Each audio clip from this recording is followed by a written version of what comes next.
Good evening and welcome to debate number 2. Now, Narendra Modi, the vote magnet of the BJP, has given a 2024 message to Karyakartas. He's urged one and all in the saffron party to go full throttle as there are only 400 days to go for the mother of all poll battles.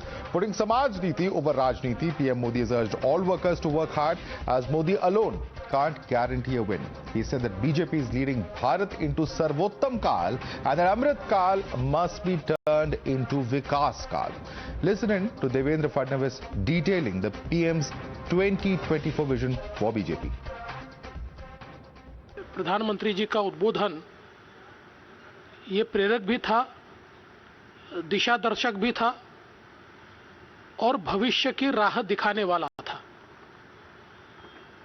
सबसे महत्वपूर्ण बात प्रधानमंत्री जी ने जो कही वो ये थी कि भारत के जीवन का सर्वोत्तम काल आ रहा है, हम सामने देख रहे हैं।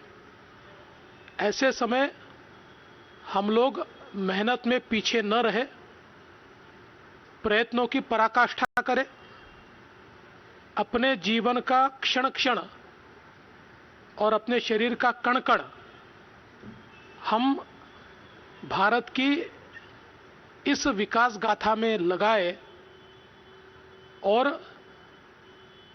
भारत के इस सर्वोत्तम काल के साक्षी हम लोग बन सकते हैं। PM is an incorruptible leader who works for the party is what was stated there. The BJP in fact has slammed opposition's negative campaign to personally target PM Modi. Through a political resolution, the Saffron Party has rained fire in the anti-BJP bloc, saying that crushing legal responses have blunted the opposition's campaign. Listen in to the Finance Minister. हल्के भाषा में या abusive language के साथ, negative tone के साथ प्रधानमंत्री जी को व्यक्तिगत नीचे दिखाते हुए भाषा के साथ बार बार जो नेगेटिव कैंपेन होते रहा, उन सब में लीगली कोर्ट एक के बाद दूसरा करके सुप्रीम कोर्ट तक मामला हर एक बार गया और सुप्रीम कोर्ट में हर एक बार उन 9 मुद्दे के ऊपर सुप्रीम कोर्ट के द्वारा नेगेटिव डिसीजन, मतलब ऑपोजिशन के खिलाफ डिसीजन जो हुआ, पेगासस, सिमिलरली राफेल, ये एनफोर्समेंट तीसरी एनफोर्समेंट डायरेक्टरेट द्वारा मनी लॉन्ड्रिंग का केसेस चलाना और एनफोर्समेंट डायरेक्टरेट के ऊपर ही केसेस लगवाना और उसके ऊपर प्रश्न चिन्ह उठाना, इन सब के ये तीसरी। फोर्थ, सेंट्रल विस्ता के ऊपर कितने टीका टिप्पणी करने वाले, बेबुनियाद आरोप करने वाले ऑपोजिशन को सुप्रीम कोर्ट तक मामला गया और उधर सटीक जवाब मिला। और इकोनॉमिक बेसिस के ऊपर रिजर्वेशंस, वो 5वीं और 6ठी डीमोनेटाइजेशन। सो ऑपोजिशन हर बार पर्सनलाइज्ड कैंपेन और बेबुनियाद आरोप चलाते हुए आखिर जब मामला सुप्रीम कोर्ट तक गया, उनके बात साफ सुथरा हुआ। You're watching the News Hour at 9 and debate number 2 on Times Now, Super Prime Time. And for this, let's go right across to our guest. Joining us live with us is Tuhin A, who's the national spokesperson of the BJP. Dr. Anand Raghunathan is an author who's also joining us on the broadcast. We have with us Riju Datta, spokesperson of the TMC. But I first and foremost want to go across to Tehseen Poonawala, a political analyst who's with us on the broadcast as well. Tehseen, the direct charge coming in from the government, from the BJP, is that this is an opposition that is using lies to target or tarnish the reputation of the government, and you've tried even in the courts, but even the courts have not approved any of the charges that have been made, whether it's Demo, whether it's Rafale, or any number of other cases such as even Central Vista. Right. So first 2 points, good evening and thank you for having me on the show. Out of the cases that the most Honorable Finance Minister listed and targeting the opposition, I filed 2 of those cases in the Honorable Supreme Court, and I have no doubt in saying that those judgments went against me. But I, like others, bowed down before the majesty of the court and he accepted the judgment. The question is, who are the judges who gave the judgment? who came through the collegium system. If the collegium system is so fair that is ruling in favor of the government, even when opposition is putting, as per the government, fake cases, then why do you want to change the collegium system? Can the BJP answer that? It's ruling in its favor. Point number 2. Look, the question out here is that is the fact that the Vice President of India said something stunning, that the basic structure of our constitution can be changed. Is that not a matter for all of us, including courts, to be alarmed for what governors are doing and crossing the line of legality and morality? The same bill that is passed in Karnataka and the governor. But there are leaders from the Congress also who have come out to say that, in fact, this system of collegium has to change, that governments must have a say. And in fact, in the past, the Congress governments have spoken about the need for government representation on those panels. Isn't that also a fact? Yes, it has. But where it is different, or where it is differing from, is that the collegium system is today the best system that we have available. The NJAC system that was bought before the Honorable Supreme Court is struck it down. And once that's struck down, you will have to come up with something law. Simply saying that the collegium system is not working, therefore the government must be on board when government is a litigant to 50% of the cases. One last thing. Okay. I have a simple proposal. Why can't the government come in with a proposal where for the Supreme Court, you have an examination like you have an examination for all judges? Right. And the best, most meritorious judges come in. Why can't you do that? All right, you need a better system. Let me bring in Tuhin Sinha. Let me bring in Tuhin Sinha on that. Tuhin Sinha, charge coming in from Tehsil is that if the courts are, in fact, giving judgment after judgment, validating whatever the government has done, why then is the government trying to put this pressure on the Supreme Court? Slightly different from our topic of debate, but quick answer to that, and I get back to the larger question, which is 2024. Tuhin Sinha. I think the debate is very specifically on the political resolution, so I'm not mandated to speak on the particular issue where Tehsil would want me to speak. So let me focus on the particular political resolution, which is ripped apart. Let me focus. No, but Tuhin, that's a fair question, because you are saying the Supreme Court is validating. Nirmala Sitharaman blamed the Congress party for stalling the development of the. Nirmala Sitharaman said that whatever was raised by opposition parties was upheld by Supreme Court in terms of what the government's position is. So his question is related to that. He's just saying if that is the case, then why is it that the government is asking for a change as far as the status quo in terms of the selection process is concerned? No, because all pillars of democracy eventually have to have a certain accountability, and if accountability is being infused, I don't see why Tehsil should have a problem. But coming back to what the debate is about, let me point out specific instances that we have mentioned. On Rafale, the Congress tried its best to stall the Rafale deal. What eventually happened? Not only did Rahul Gandhi have to apologize to the Supreme Court for a false statement which he attributed to the Supreme Court, today HAL, which he denigrated and vilified day in and day out, is one of the leading defense exporters in the world. So this is the transformation which the BJP has brought in the country in the last few years.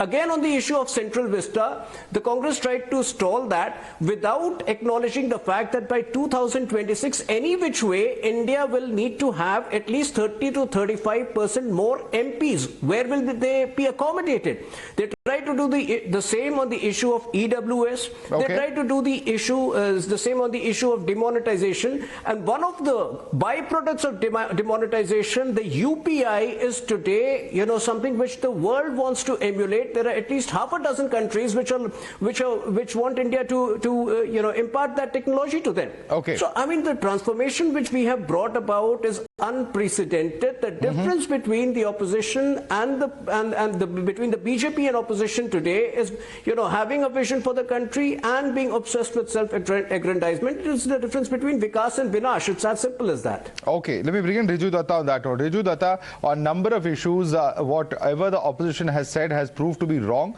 whether it is demo, whether it is Rafale, whether it's Central Vista, and not only have the people but also the courts have actually validated that. Quick response. See, the question is, where does the opposition stand in this country? What value do we have? Because whenever we raise our voice, we are coined as anti-nationals. But my question is, above all, the Honorable Prime Minister of India, the Vishwaguru, for whom the country voted, what are the 4 promises that he made in 2014? 2 crore jobs, doubling farmers' income, bullet train in India, and pakka houses to everybody in this country. Has any of them come true? So when the Honorable Prime Minister of India cannot keep his promises in 8 years and all his party does is lies, and lies some more, so it is very clear that in 2024 it is going to be the people's issue versus BJP's propaganda. We wanted a united India. The opposition is united on people's issue. We will raise our voices for the benefit of the people. Let the BJP do Mandir, Masjid, Hindu, Muslim, and let the people of this country decide who they want this country to take them forward. All right, Anand Ranganathan, both sides calling each other liars, both sides saying that it is the other side that is lying. Where do the people of India, where will they look? And who is really misrepresenting facts? Good evening, Madhav. You mean to say, jaye to jaye, kahan kare to kare kahanyo? But, first of all, good evening to you and all my fellow panelists. Madhav, let me put it very simply. The tragedy of this nation is that while we are cursed with the kind of opposition that we have, the BJP is blessed with it. Every single decision of the BJP that is in national interest is opposed by the opposition. And every single decision of the BJP that is against the national interest is supported by the opposition. Kare to kare kya, jaye to jaye kahan, wah Modi ji wah. There is no doubt that the Modi government has done some great work over the last 8 years, and that is in national interest. But the opposition has, far from praising it, outraged on it. Like the Balakot strike, the OROP, Swachh Bharat, Ujjwala, Ayushman, Rafale, CA, 370, COVID vaccines, all these have been opposed and outraged upon. While all the decisions of the BJP that are against national interest, the opposition supports. Let me explain. I want to give data here because it's very important. Because Modi said, Chaukidar hum hai. We are Chaukidar. So he may not listen to the opposition, but he better listen to us. Bhale hum chote hain Modi ji, lekin hum Chaukidar hai. Number one, we have 1830 public sector units, Madhav. Quarter of them are non-functional. The economist Karan Bhasin and I recently dug all this information out. A fifth of our annual budgetary allocation of 30 lakh crores goes in propping up PSUs, except Air India. There has been zero privatization. The PSUs that are sold are bought by other PSUs, PFC, LIC, NTPC buying REC, Coal India, TDHC, NIPCO. But who object to them being sold? Yes, Congress.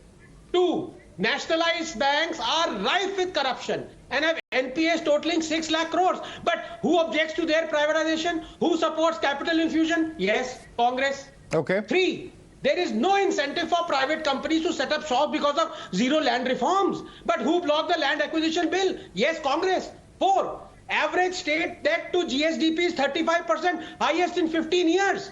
But who supports loan waivers and freebies? Yes, the Congress. 5, agriculture contributes only 13% to our GDP, yet 44% of our 485 million strong labor force is involved in it. In the West, it is 2%. Production to purchase the entire chain is archaic, almost medieval. But who objected to the farm reforms? Yes, Congress. 6, Modi once derisively called Manrega as gadde khodna. But who praised Modi when he increased Manrega budget multifold? Yes, the Congress. Finally, Madhav, on unemployment, because it's very important. And here, the tragedy really hits you. 91% of our labor force is in the informal sector. The only data we have is through EPFO, the formal sector jobs, or a ramshackle 5-year NSSO survey. One cannot have a meaningful discussion, academic or political, on jobs unless we know how many jobs were created per ready labor force every year during the UPN and the NDA. 10 seconds. All else is finger pointing. Indian scientists can send a satellite to Mars, but Indian economists cannot furnish simple info. Just 10 seconds, Madhav. Please listen. Sadly, we will never leapfrog because we don't have governments that think of national interest. We are a welfare state banking on socialism, not capitalism. Our frog doesn't leap. It remains in the well and keeps croaking that one day it will leap. One day it will leap.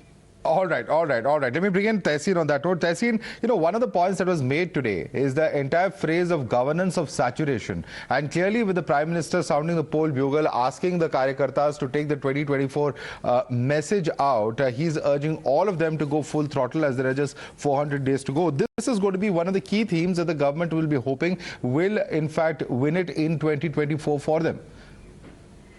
The government can hope anything, but like the TMC spokesperson rightly said, at the end of the day, this government is going to lose and the opposition is going to come to government. The people of India are fed up. Anand, and I broadly agree with Anand because economically I'm right of the center, not left of the center. So I broadly agree with the points Anand made.